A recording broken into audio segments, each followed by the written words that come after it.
Entonces está sufriendo mucho de una forma artificial. A ese sufrimiento los profesionales le llamamos depresión, le llamamos ansiedad o le llamamos lo que quieras, pero eso es artificial. Eso es algo que nos hemos inventado. La depresión como diagnóstico es un invento. No está en tu cerebro, la depresión está en tu vida.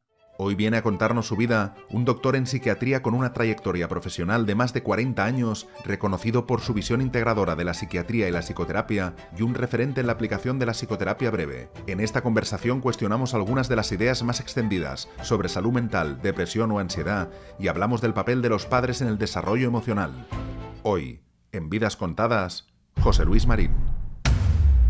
Supongo que te preguntarás por qué todos los que hacemos podcast en YouTube empezamos pidiendo que te suscribas. Es muy fácil. Para que el contenido siga siendo gratis, la única forma en la que nos puedes ayudar es suscribiéndote al canal. Eso hace que más gente vea el contenido y nosotros podamos seguir trayendo a los mejores invitados. Si escuchas el programa cada semana en Spotify, Apple Podcasts o iVoox y quieres apoyarnos, pásate también por YouTube y suscríbete. Muchas gracias por ayudarnos a seguir. Vamos con el capítulo de hoy. Doctor Marín, ¿cómo estás?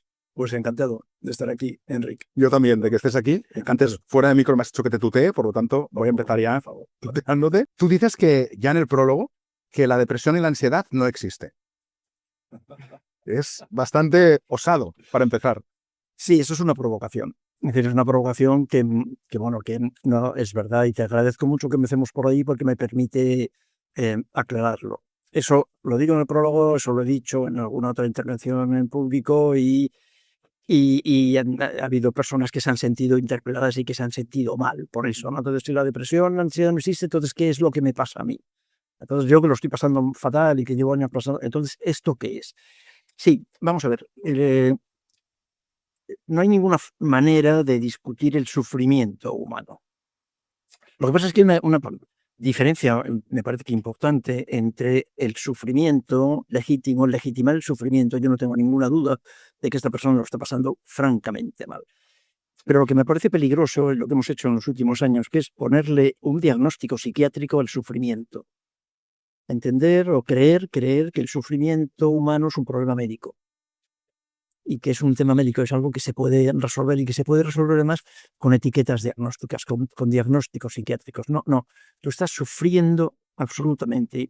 Y tú entonces lo que ocurre es que tú me vas contando cosas, manifestaciones de ese sufrimiento, y luego yo, como profesional, cuando me cuentas 4 o 5 cosas de ese sufrimiento, entonces yo artificialmente a eso le llamo depresión. ¿Sabes? Entonces, lo etiqueto ese sufrimiento porque lo tenemos que encuadrar en algún sitio, ¿no? Bueno, eso es lo que tampoco estoy seguro de que lo tengamos que hacer. Pero se hace. Pero se hace. Exacto. Ese es también un matiz. No estoy seguro de que se tenga que hacer, pero se hace. Entonces, lo que yo planteo es que, y esto no es una opinión personal, esto cada vez somos más. Los diagnósticos psiquiátricos no son una manera adecuada de referirse al sufrimiento. Yo creo que eso no es bueno, ni para las personas que sufren, ni desde luego para nosotros los profesionales, ni es bueno para nadie, ¿no? Pues está sufriendo mucho de una forma artificial. A ese sufrimiento los profesionales le llamamos depresión, le llamamos ansiedad o le llamamos lo que quieras, pero eso es artificial. Eso es algo que nos hemos inventado. Que la depresión como diagnóstico es un invento. Nos lo hemos inventado. Los diagnósticos son todos inventados. Los diagnósticos. El sufrimiento no. Y el problema es que pasar del sufrimiento a un diagnóstico psiquiátrico es arriesgado. Es arriesgado.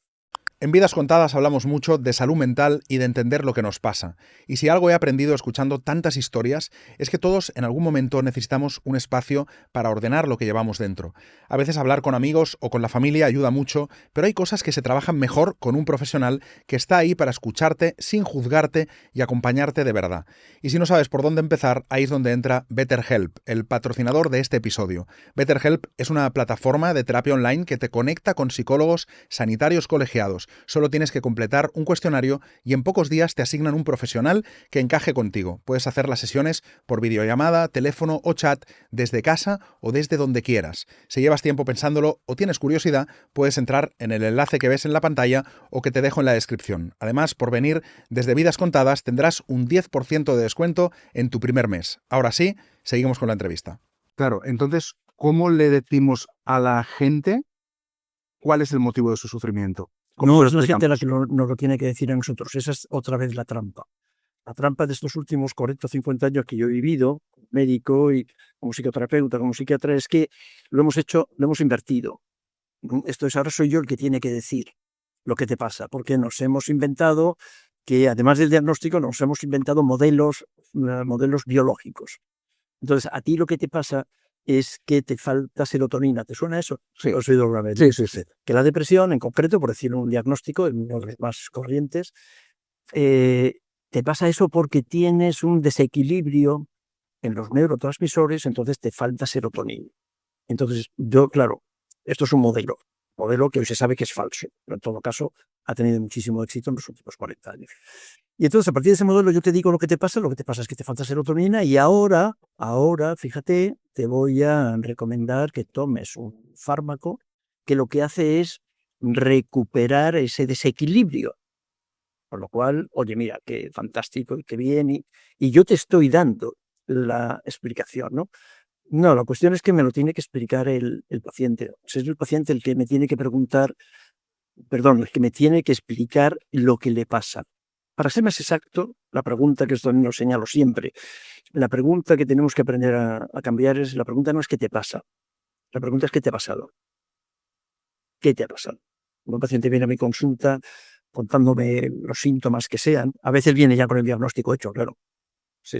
El diagnóstico psiquiátrico además es tan fácil, lo hace un ordenador, un adolescente, un chaval de 14 años, podría hacer diagnósticos psiquiátricos. Y aparte ahora está de moda, es como que todo el mundo tiene algo, a todo el mundo le pasa algo y todo el mundo sabe lo que le pasa. Eso es.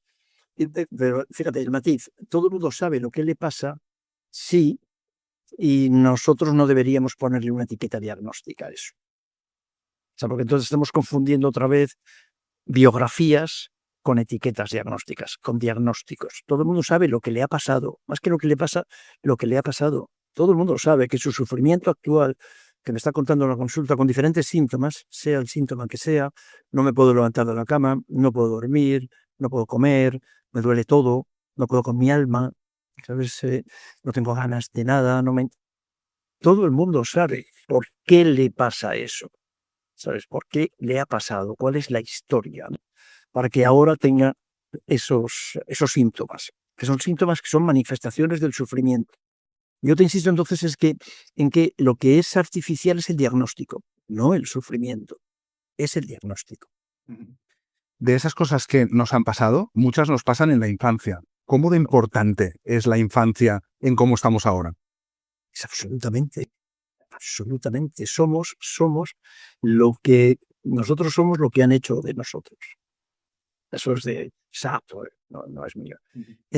Pero somos lo que han hecho de nosotros. El ser humano, por una factura evolutiva que tiene que ver con ponernos de pie y entonces disminución del tamaño de la pelvis para poder parir, entonces ya las hembras de nuestra especie tuvimos que desarrollarnos con un cerebro muy pequeño y con un cráneo también muy pequeño, porque si no, no cabían por la pelvis. Así que como factura evolutiva, por ponernos de pie, los seres humanos nacemos con un cerebro muy rudimentario. Y no hay más que ver a un recién nacido para darse cuenta de lo que es un recién nacido. O sea, tiene un cerebrito que le sirve lo justo. Le sirve lo justo para que se le mueva el corazón, se mueva el intestino, respirar y lloriquear y hacer caca, que es básicamente lo que hace un bebé. Para sobrevivir.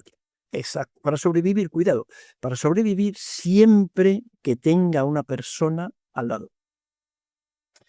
Que tenga una persona al lado que, por supuesto, le dé de comer, le toque, le mire, esto es muy importante, le mire y le habla. Y le hable. Y eso ha habido, lamentablemente, experimentos o situaciones experimentales a lo largo de la historia que han demostrado que cuando a un bebé solo se le da de comer, se muere. Se muere. Eso es muy impactante. Sí, es así, pero es muy impactante. Claro. Y eso me parece que es la base de nuestra vida, de nuestra existencia adulta, es escribir ese libro de códigos de los primeros años de nuestra vida. Y no lo podemos hacer solos. O sea, ese libro se escribe escuchando, mirando, siendo mirados y siendo tocados y siendo por supuesto alimentados, que es lo más obvio, por otra persona o por otras personas significativas. Es lo que vulgarmente se conoce como teoría del apego, que no es, la teoría del apego ya no es una teoría, es un hecho, ¿no? Como el hecho de establecer esos vínculos de una manera afectiva y efectiva es lo que nos define. Lo que nos define, en el mejor de los casos, nos define para bien el resto de nuestra vida, y cuando las cosas no han ido tan bien, nos definen con una cierta carencia que a su vez también se va a manifestar el resto de nuestra vida. Hay una cosa interesante que dices en el libro, que es que, y te he oído decir en alguna conferencia, que es que todo empieza cuando nuestros padres se conocen, ¿no? Sí, eso también es una modificación de una expresión de un investigador, de Boris Cyrulnik, ¿no? Yo todavía lo exagero más para hacernos pensar, sí, nuestra historia comienza el día que nuestros padres se conocen. Sí, cuando nuestros padres se conocen y comienzan a pensar en la posibilidad de estar juntos y a tener hijos, ahí empieza ya a plantearse una asociación genética. Naturalmente la genética tiene mucho menos peso de lo que algunos psiquiatras quieren defender. Tiene, naturalmente, mucho peso en otras muchas cosas, ¿no? Ahí ya son dos grupos de genes que se van a juntar y ahí nuestros padres empiezan a imaginarnos, a desearnos o no. Claro, o a no desearnos, claro. No desearnos, exactamente, y uno nos desea y el otro no. También, ahí empieza nuestra historia, y nuestra historia puede estar llena de contradicciones desde el primer momento, ¿no? Mamá quería, papá no, papá quería, mamá no, quería en este momento no. ¿En qué momento papá y mamá se quedan embarazados? Es en ese embarazo que ocurre, ¿no? Durante el embarazo, que es una época que todo el mundo sabe, claro, que tiene mucha importancia en el desarrollo cerebral también y en el desarrollo de todo el organismo, ¿no? ¿Qué es lo que está ocurriendo, no? Todos los estados de ánimo de la madre pasan vía placentaria al feto y a su desarrollo y al desarrollo cerebral. ¿Qué ocurre después en los primeros días después del parto? Mamá está bien, mamá está contenta, mamá está deprimida. Si mamá está deprimida, ¿está disponible emocionalmente para el bebé? No, mamá es una persona estupenda, mamá es fantástica y papá también puede ser estupendo, pero ha habido un problema en el parto quizás, o no lo ha habido, pero mamá está triste. Pasar de la relación de pareja es una relación diádica. La parentalidad de tener un hijo rompe la relación de dos para convertirla en una triangulación, y eso es nuevo, no sabemos hacerlo. Esas tensiones, ¿cómo está eso? ¿Cómo está papá? ¿Cómo está mamá? ¿Cómo está cada uno? En fin, todo eso es captado por el chiquitín, por la personita, que tiene un cerebro que es una esponja y que se desarrolla, se va conectando. Estamos hablando de neurofisiología. Se va conectando ahí, se va conectando escuchando a mamá y papá hablando bajito, hablándose con amor, hablándose con cariño, o a mamá y a papá discutiendo. Claro, que esa es otra. El ejemplo es lo que más marca a la persona, ¿no? O sea, a ti te pueden decir hay que hablar con respeto, Sí. pero si luego papá y mamá se hablan con poco respeto, eso es lo que se te queda, ¿no? Sin duda. O no fumes, fumar es malo mientras papá está fumando. O hay que decir siempre la verdad, pero tú estás escuchando a tu padre Decir mentiras todo el rato. mentiras sin parar, ¿no? Todo eso aprendido, no hay nada genético, todo eso se aprende, ¿no? Tú eres del Barça o eres del Madrid, eso se aprende, ¿sabes? No hay nada genético tampoco. Fíjate que además en lo del equipo es ser. O sea, ni siquiera dices yo voy con el Barça o con el Madrid, es que eres. Claro. Y esa identidad exactamente así, eso te lo dan, no naces con esa genética. Claro, nadie nace del Barça, aunque algunos padres quisieran. Claro, y nadie nace del Barça, pero acaba siendo del Barça si los padres quieren. Claro. Exacto. Y al final, incluso hasta qué edad estamos haciendo cosas que de alguna manera, aunque sea subconscientemente, estamos intentando demostrar a nuestros padres que somos la persona que ellos querían que fuéramos, ¿no? Toda la vida. Toda la vida. Lo que ocurre es que en algunos casos es verdad, y luego en la clínica, ya en la clínica lo que vemos fundamentalmente son personas heridas que han tenido y que siguen teniendo esa necesidad de demostrar, que sin embargo otras personas no tienen tanta. Depende otra vez de qué. Pues depende de que en esa mirada en esa definición que hacen de nosotros cuando nosotros nacemos, en los primeros 3, 5, 6 años, los primeros años, ¿no? No es fácil poner un límite y no tiene ningún interés poner un límite. En esos primeros años de vida en los que somos muy, muy deficitarios y por lo tanto muy dependientes de las figuras de apego, ahí es donde vamos incorporando el que no tengo que estar permanentemente mirándome en los demás porque lo que tengo dentro me vale, ¿sabes? O no he podido incorporar, ¿no? Es como una especie de depósito, ¿no? Ese depósito, nosotros llegamos a la vida con un depósito de combustible para la relación y para la vida completamente vacío. Y ese depósito de combustible, de confianza, podríamos decir, ¿sabes? De confianza, de seguridad. El depósito de seguridad está completamente vacío. Y ese depósito se va rellenando en la relación de nuestros primeros años con las personas, otra vez, de apego, ¿no? Bueno, pues depende, otra vez, depende. Ese depósito de seguridad, de satisfacción de las necesidades, que esté al 100% es absolutamente imposible. Eso te lo digo ya como psicoterapeuta, como psiquiatra y, por supuesto, como padre.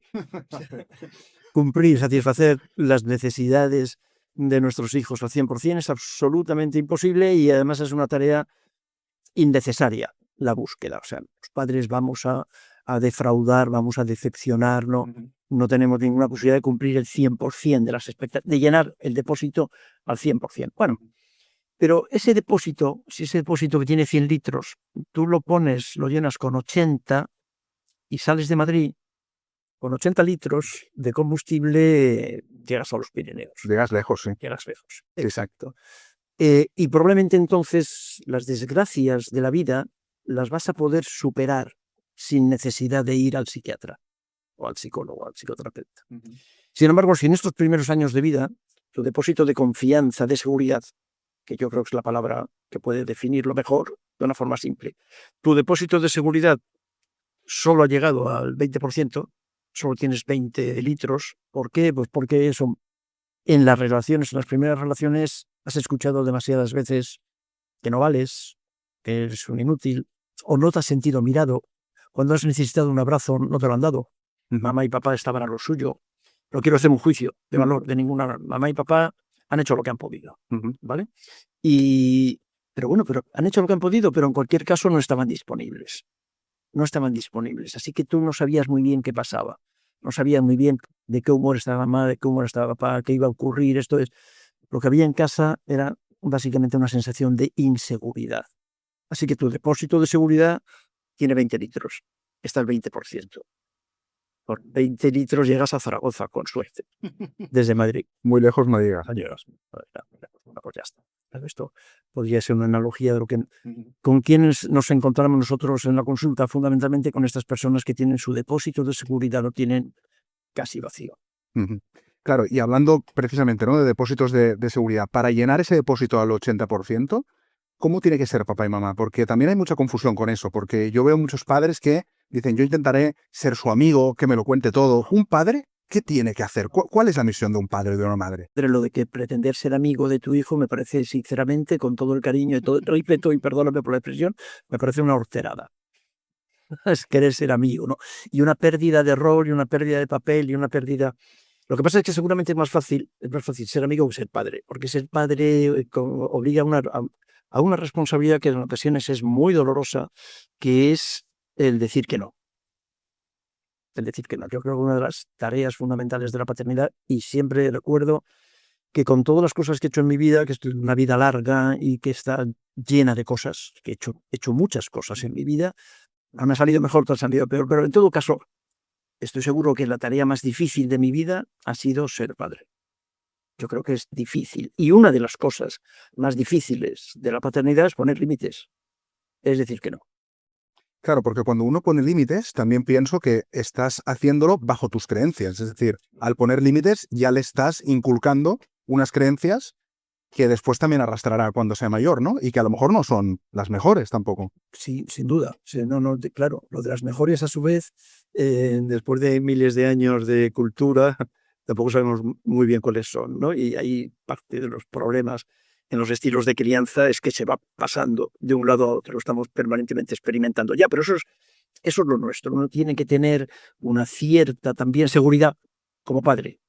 Tenemos que tener una cierta seguridad para saber que te estás equivocando, que te puedes equivocar, que por cierto, si te equivocas, algo muy importante que siempre recomiendo a los padres es pedir perdón a tus hijos, ¿vale? Está ahí, date cuenta de que te has equivocado.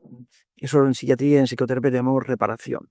Necesitas reparar, hijo, hija, me doy cuenta de que esto está, de que lo hice mal, era lo que en aquel momento podía hacer, bueno, pues perdóname. Hablarte como un adulto, ¿no? Yo creo que uno se hace adulto cuando entiende que sus padres eran personas. Eso es.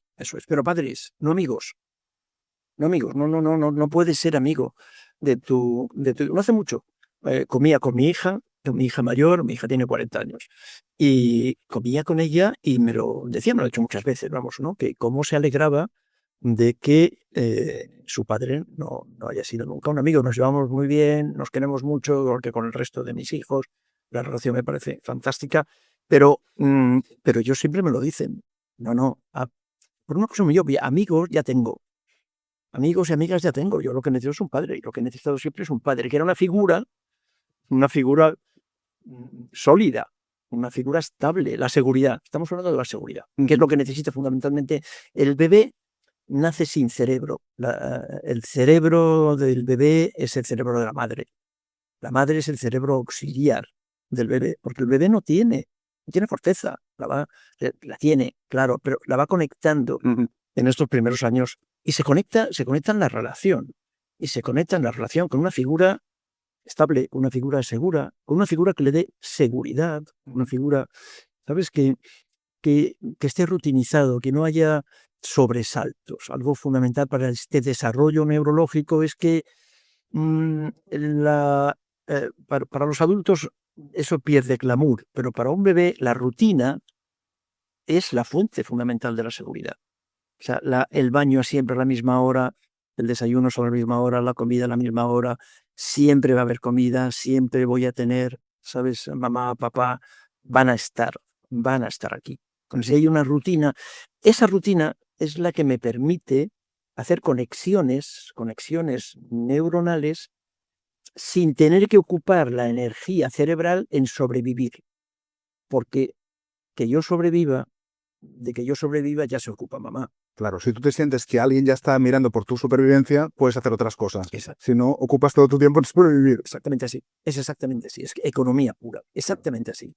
Lo dices muy bien. Entonces, puedes hacer otras cosas, puedes jugar, puedes pensar, puedes crear, puedes escribir cuentos con 4 años, pensar en cuentos, puedes hacer cosas y puedes hacer conexiones otra vez para la seguridad, ¿no? ¿Por qué? Porque la seguridad ya la tienes. Sin embargo, lo que vemos en la consulta, he visto miles de veces, claro, son estos adultos, no importa el motivo de consulta, depresión, si quieres, volvemos a ello.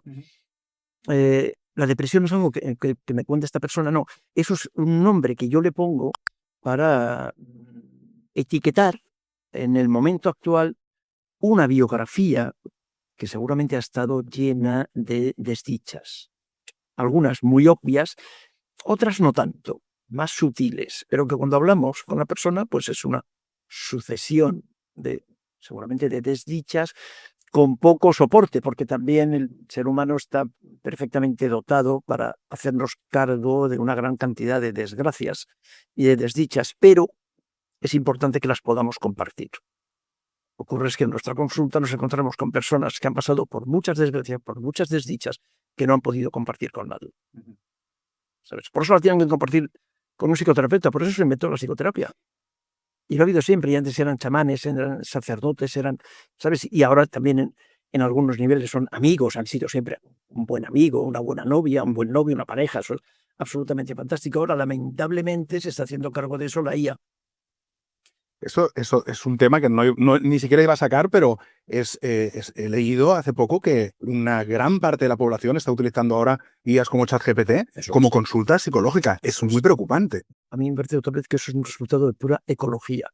Yo creo que el sistema de atención al sufrimiento, el sistema sanitario, de atención al mantenimiento de la salud, no salud mental, porque no hay salud mental fuera de la otra. Eso es una gran trampa también. Claro, la salud es la salud. La salud es la salud. No se puede dividir. Esto es. Y la salud, la pérdida de salud se manifiesta en muchas áreas de nuestra existencia, en áreas psicológicas, en áreas corporales y en áreas de relación. La salud solamente hay una. Salud solamente hay una, ¿no? Y lo que me parece es que en estos últimos años el sistema de atención sanitaria, todo el mundo occidental, yo creo que fue un exceso de tecnocracia y de, ¿sabes? Y de fantasía que nosotros mismos hemos alentado, ¿no? Fantasía médico-farmacológica. Hemos perdido de vista a la persona. Hemos perdido de vista la mirada y hemos perdido la escucha.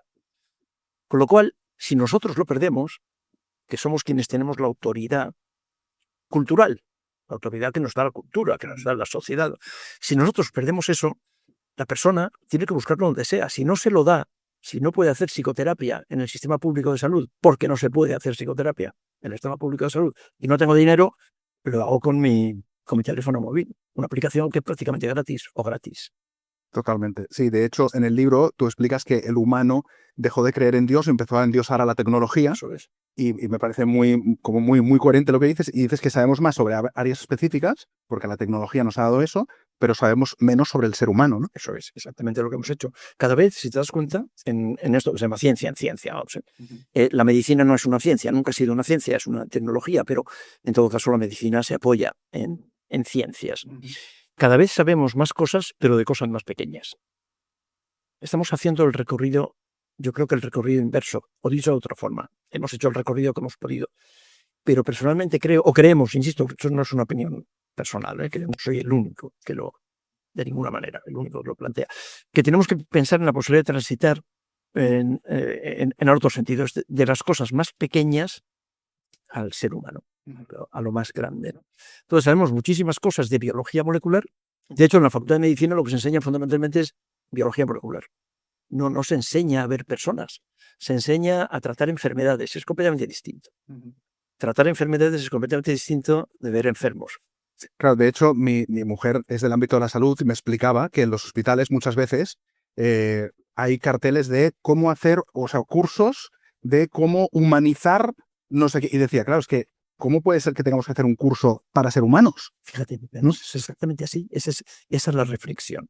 Esa es la misma reflexión que puedo hacer yo. Como te digo, no soy el único, ¿no? Tu mujer está haciendo una reflexión que creo que es inteligente y que me alegra mucho que lo compartas, ¿no? ¿Cómo es posible que desde la medicina o la enfermería o la psicología, ¿no?, de esto que se llaman ciencias de la salud, que siempre se señala que a ver en qué momento vamos a hacer autocrítica y vamos a dejar de llamarnos profesionales de la salud para llamarnos profesionales de la enfermedad, que es realmente lo que somos, ¿no?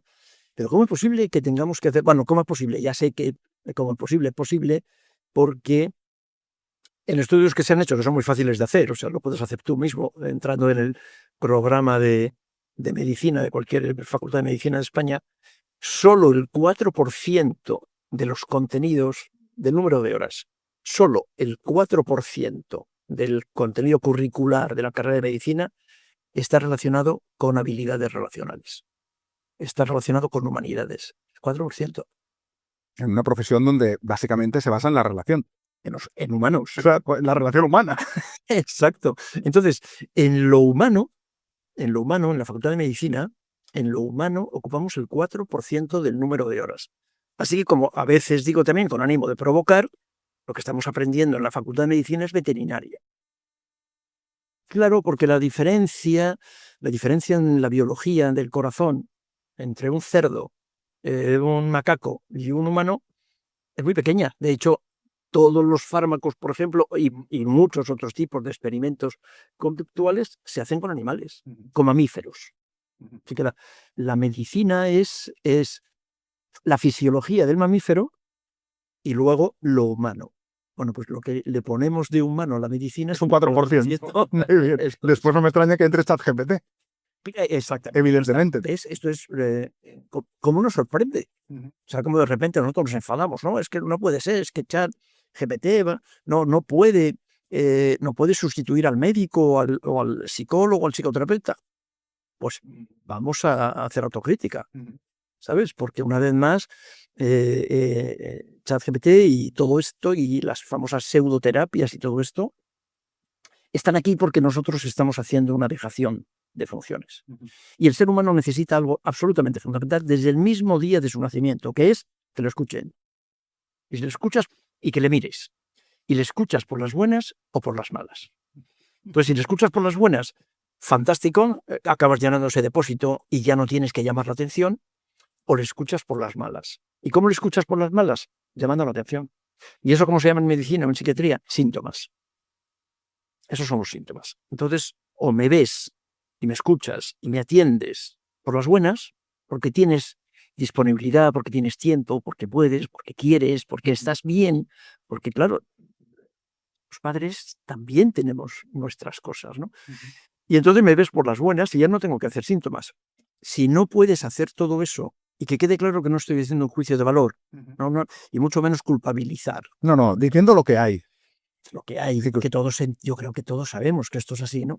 Pues entonces el chiquitín, que tiene la obligación de demandar atención, si no me la das por las buenas, me la vas a dar por las malas. Y entonces, ¿qué voy a presentar? Síntomas. ¿Cuáles son los síntomas más frecuentes en la infancia? Pues síntomas digestivos, síntomas cutáneos y, desde luego, retraso escolar. Eso es lo que a todos los padres de esta cultura les vuelve locos. Claro. Que el niño no vaya bien al colegio. Claro. Y por eso no va bien en el colegio, por la forma de llamar la atención. Exactamente así. Entonces, algo que a mí también me llamaba mucho la atención desde que empecé a estudiar medicina es, y esto hace muchísimos años, me llamaba la atención escuchar a colegas del hospital y en la facultad, y cuando alguien, un adolescente, un niño, los niños entonces no lo hacían, pero bueno, un adolescente, incluso un adulto, ¿no? Cometía una autolesión, sobre todo un intento de suicidio. Pero siempre había algún colega que hacía una recomendación muy rápida, ¿no? No le hagas caso. No le hagas caso, no le tienes que hacer caso, porque eso lo hace para llamar la atención, solo quiere llamar la atención. Y a mí aquello me sobrecogía. Vamos a ver, si lo que quieres es llamar la atención, ¿cómo la respuesta puede ser que no le hagas caso? Claro, va a ser contraproducente. Hombre, un poco vamos a traducir. Está haciendo esto para... Y además tú te das cuenta de que está haciendo esto para llamar la atención. A lo mejor deberíamos prestarle atención, ¿no? Pero no lo hacíamos exactamente lo contrario. A mí una cosa que me preocupa y me sorprende es que con todo esto que estamos hablando de la paternidad, después lo que tú ves en casa, cualquiera pensaría por lógica, bueno, cuando te haces adulto, haces lo contrario, pero en cambio no. En cambio repetimos patrón. Lo que vemos en casa, lo volvemos a hacer con nuestra pareja. Eso es. Claro, pero eso es el libro de códigos que te comentaba antes, en estas conexiones neuronales que se hacen en estos primeros años de vida en función de este espejo, de esta relación especular, las neuronas espejo que se llaman, vamos. Esto es así, esto es lo que tú incorporas, y estos son tus valores, lo que se llaman valores también, son simplemente esquemas de respuesta automática. Y esto lo hacemos, lo que se ha incorporado, lo que hemos aprendido en la relación, lo que se ha incorporado en términos de conexiones neuronales, eso se mantiene toda la vida. Claro, pero si no ha sido bueno o no creemos que es bueno o no queremos repetir el patrón, ¿cómo hacemos para librarnos de nuestra infancia? O sea, ¿cómo podemos quitarnos de encima nuestra infancia o las cosas malas que no queremos incorporar de nuestra infancia para la vida adulta? Para eso se inventó la psicoterapia, precisamente para eso, porque estos automatismos forman parte de capas cerebrales más profundas. Esto es, todas estas conexiones emocionales que aparecen en el desarrollo personal, ¿no? Aparecen muy precozmente, son anteriores al desarrollo cortical, al desarrollo de la corteza cerebral, del juicio, de la previsión, de la reflexión, todo eso es posterior. Las conexiones emocionales, que son más necesarias también para el proceso de supervivencia, nacemos como un lagarto, nos tenemos que convertir en un gato y después en un inspector de Hacienda. Espero que no. En un médico, en un psicólogo, ¿sabes? Un abogado, en una persona. Pero el proceso en la historia de la humanidad, el proceso evolutivo es este, y el proceso evolutivo en lo personal es exactamente lo mismo. Nacemos con el cerebro de reptil, que es el que se ocupa de las funciones vitales, ¿no? Y luego las primeras conexiones en la regulación emocional se hace lo que se llama el cerebro límbico. Y esas conexiones son inconscientes, son inadvertidas. Y luego se piensa sobre ello. Y en la consulta y fuera de la consulta, tú conoces a personas que te dicen y tú le comentas, oye, pero ¿por qué sigues haciendo esto, no? Pero no te das cuenta, ¿no? Esta pareja, esta elección de pareja o esto que estás haciendo que te está perjudicando, ¿no? Y estás harto de escuchar a personas que te dicen, no, si yo ya lo sé, si ya sé que esto es malo, si ya sé que tengo que cambiar, si ya sé que no tendría que enfadarme, si ya sé... ¿No has oído eso nunca? Sí, sí, sí, ya sé que no tengo que reaccionar así, Eso. pero La reacción es de cerebro de mamífero. La reacción es de cerebro límbico, lo que llamamos la amígdala cerebral, esto es estructuras del centro del encéfalo, que son las primeras que se conectan y que se automatizan. Es exactamente así. Si yo ya sé que no debería de reaccionar, ¿no? Pero, hay una frase que me encanta, ¿no? Pero pierdo la cabeza. Esto lo llamamos el fenómeno de mentalización. Pierdo la cabeza. Y entonces me convierto en ese mamífero que reacciona. Y que enseña los dientes, que ruge, que se defiende. claro, Y tú dices, pero si no tienes por qué defenderte, si no te estoy atacando. Pero cuando tenía 6 meses, 1 año, 2 años, 3 años, me sentí atacado. Y esa defensa frente a aquellos ataques o aquellas pérdidas, esa defensa se ha instalado automáticamente en mis redes neuronales. por lo tanto, cuando alguien me dice algo que no me gusta, reacciono como un ataque aunque no lo sea. Perfecto. Reacciono, claro, en lugar de responder. Cuando tienes otra vez tu depósito más o menos lleno, lo que haces es responder, porque no te sientes amenazado, porque no te has vivido amenazado en estos primeros momentos de tu vida, ¿no? Que estamos insistiendo en lo que tú me decías de lo importante que es la infancia. Lo importante que es la infancia en todos los niveles. Sí, sí. Es que no somos más que la prolongación de aquellos niños o niñas chiquitines, ¿no? La prolongación y los automatismos de aquella época. A mí me pasa mucho que a veces cuando estás hablando con gente o estás en una reunión, yo veo niños, ¿no? Claro, Yo veo al niño que no le hicieron caso, al niño herido, y vas viendo, ¿no? Cómo es cada uno, qué necesita cada uno. Y en el fondo es eso, ¿no? Al final tenemos el disfraz de adulto, pero dentro nuestro hay un niño pues herido, no comprendido. Claro, ayer, me parece que fue ayer, anteayer, ¿no? Cuando tuvisteis la eliminatoria, el partido de eliminatoria de Copa. ¿Fue ayer? Barcelona. Sí, anteayer. ¿Cuántas personas caben? ¿Cuántos adultos caben? Adultos ninguno. Con el DNI son todos adultos, Sí, necesariamente ahí tienes un ejemplo de cómo puede haber 100.000 Sí. niños reaccionando. En un campo de fútbol se ve muy claro. Ahí se ve. Se ve muy claro. En un campo de fútbol y si miras con un poquito de atención el Congreso de los Diputados. Sí, es ahí donde más. Esa es la guardería mayor. La guardería, son niños insultándose. Sí, aplaudiendo cuando uno le dice al otro. Es como, esto es lo que nos gobierna. Son niños. Son niños, simplemente reaccionando, no respondiendo. O sea, un adulto que tiene ese depósito de gasolina, ese depósito de confianza, de seguridad, hace es responder. Se siente atacado, pero primero puede parar, eso además reflexionar, puede ponerle cabeza a ver qué está pasando y ahora respondo. Pero necesitas unos segundos, puedes responder.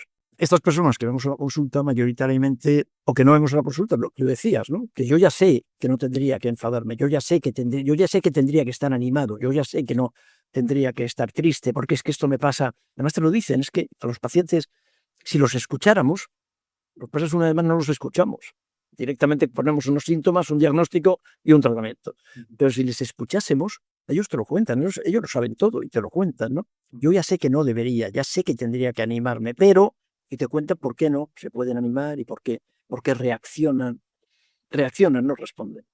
¿Y se puede reaprender? Sin duda. Bueno, además, eso es lo que se llama psicoterapia. La psicoterapia es una ciencia que surge a finales, como tal ciencia, ¿no? Como tal ciencia, otra vez es una técnica, una tecnología, pero que surge a finales del siglo XIX.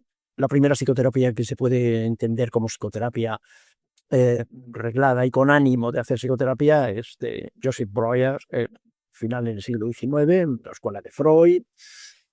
Ahí empezaron, se inventó la psicoterapia y el objetivo era ese, el objetivo era y sigue siendo, ¿no? Que es desconectar para reconectar.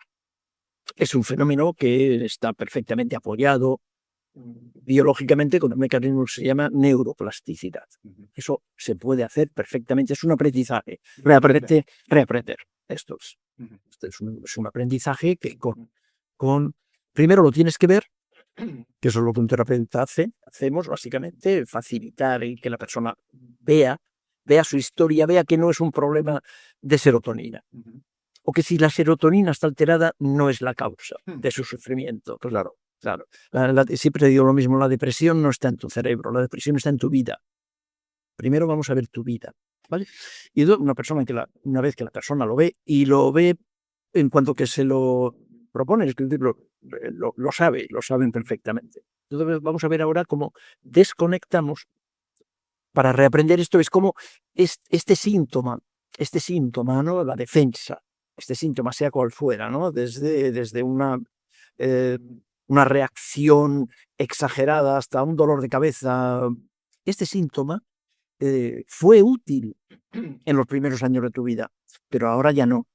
Pero yo lo sigo manteniendo, en bucle, lo sigo manteniendo. Primero tengo que ver eso, tengo que desconectar para reconectar la vía de la desconfianza. Si yo lo que he aprendido en los primeros años de vida es a desconfiar, ya he desconfiado el resto de mi vida. Claro. O sea, se trata de romper el patrón. Exacto.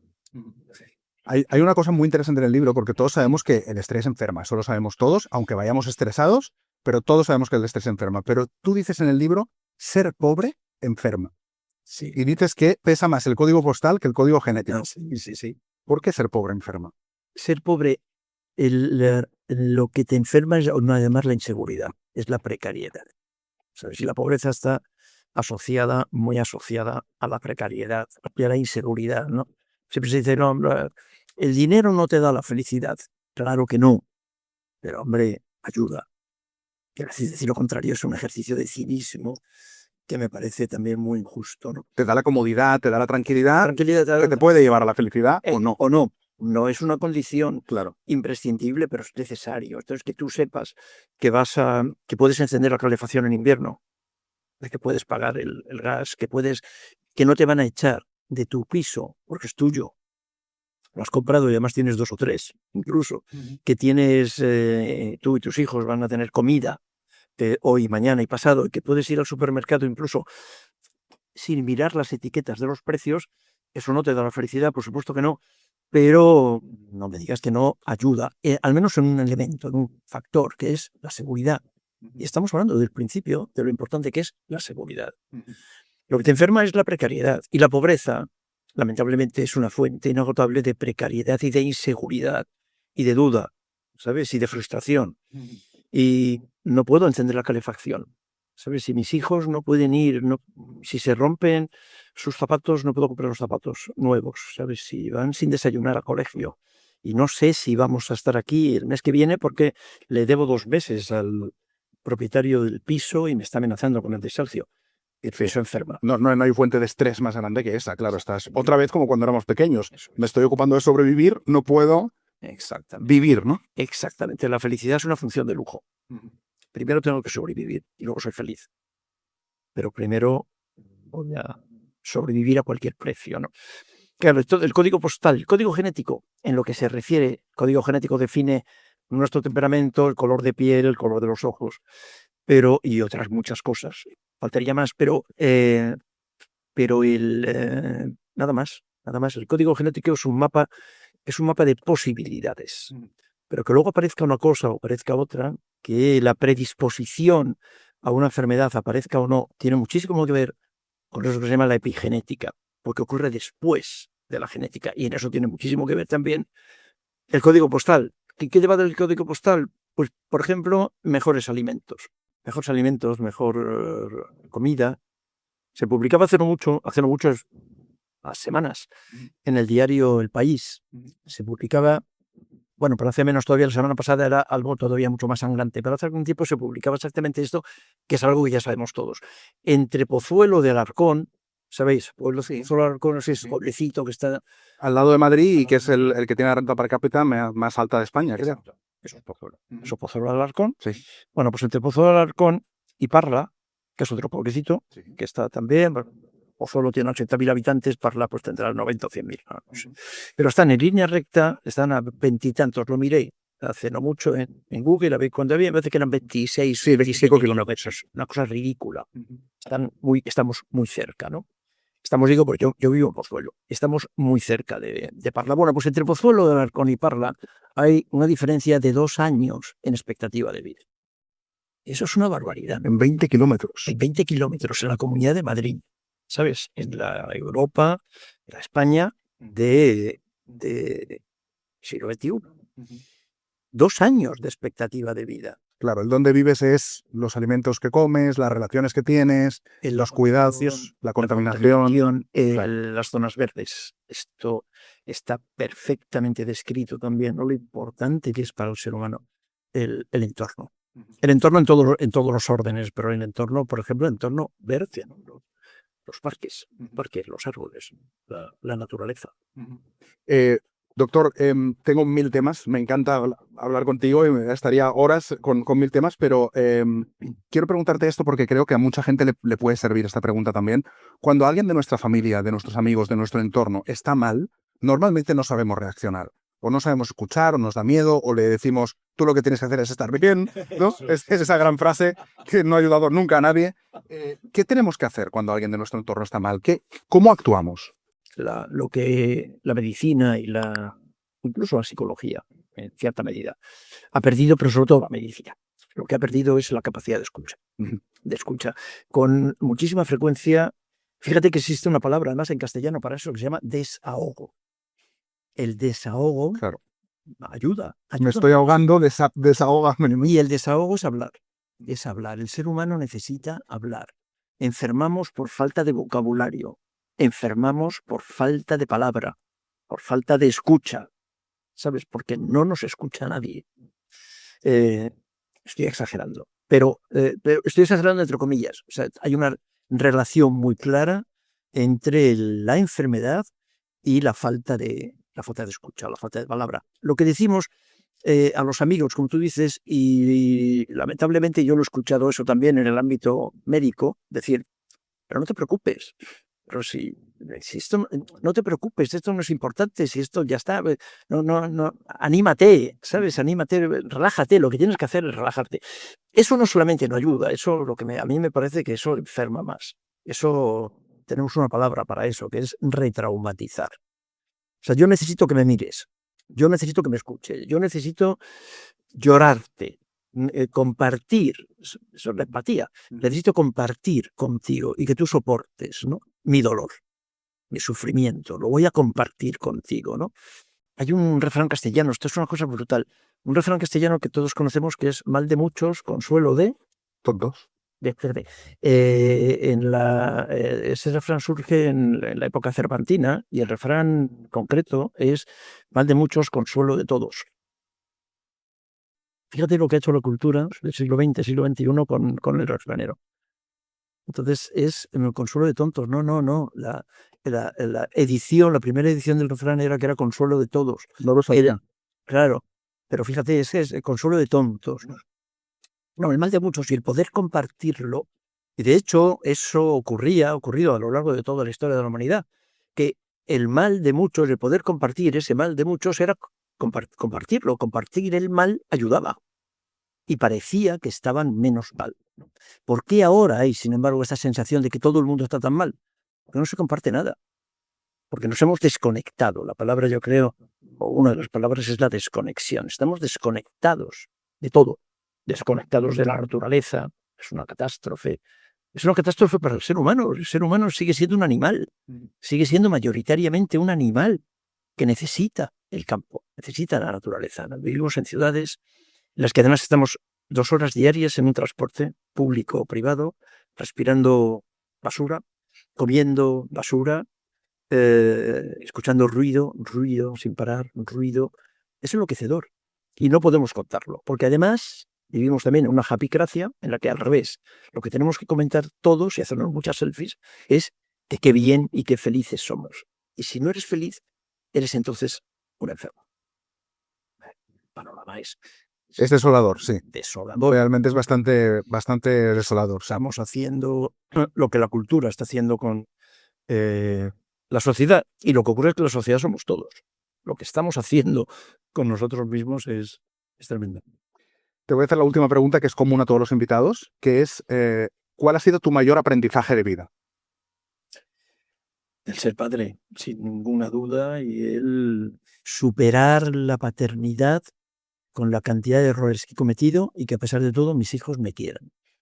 Eso me parece en ocasiones Que te quieran a pesar de todo, ¿eh? que me quieran a pesar de la cantidad de errores que he cometido y que seguramente sigo cometiendo, ¿no? Eso me parece en ocasiones, me parece un milagro. Pero yo creo que es lo que más trabajo me ha... Sí, la tarea más importante y más difícil. Y el mayor aprendizaje. Doctor Marina, ha sido un placer. Muchas gracias por esta conversación, que me ha encantado, que estoy seguro que ayudará a mucha gente, y sobre todo por este libro que se llama La salud mental no existe, la salud sí, que creo que es un nombre muy provocativo para una explicación mucho más amplia y mucho más sosegada dentro, donde se entiende que la salud no se puede dividir y que el ser humano es un ente que somos emocionales, corporales y sociales y que no se puede separar. Eso es. Gracias por venir. Un placer, Enrique. Gracias a ti. Gracias a ti. Lo que nos pasa es la consecuencia de lo que nos ha pasado. Cuidamos de la forma que nos han cuidado y sobre todo sufrimos todo lo que no nos vieron.